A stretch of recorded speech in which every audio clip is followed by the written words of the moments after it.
لو عايز تحافظ على دهان عربيتك وما يحصلش فيه الدوامات اللي بنشوفها والخدوش اللي بنشوفها في صاج العربية، تابع الفيديو ده وشوف الغلطة اللي كله بيقع فيها. يلا بينا. استخدامك للفوطة اللعينة او الفوطة الزفرة بالمعنى الدارج اللي احنا بنستخدمه.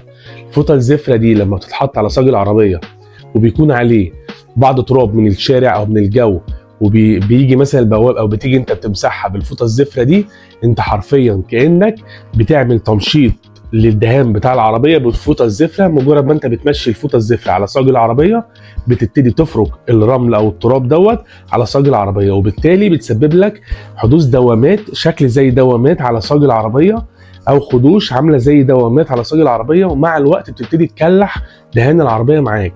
وتيجي انت تستغرب ده بيحصل من ايه؟ من الفوطه الزفره. يا جماعه بلاش نستخدم الفوطه الزفره نهائي على صاج العربيه، ولازم العربيه تتنفض من التراب الاول قبل مسحها، عشان مسح العربيه وهي عليها تراب بيساعد في حدوث خدوش او دوامات على صاج العربيه او على دهان العربيه، وبيأثر من عمره بشكل ملحوظ. وانا كريم من قناه كيمو كارز وبقدم محتوى عن السيارات. ما تنساش تعمل بلايك وشير وسبسكرايب وتفعل زر الجرس عشان يوصلك كل جديد. اشوفكم في فيديو جديد مفيد. سلام.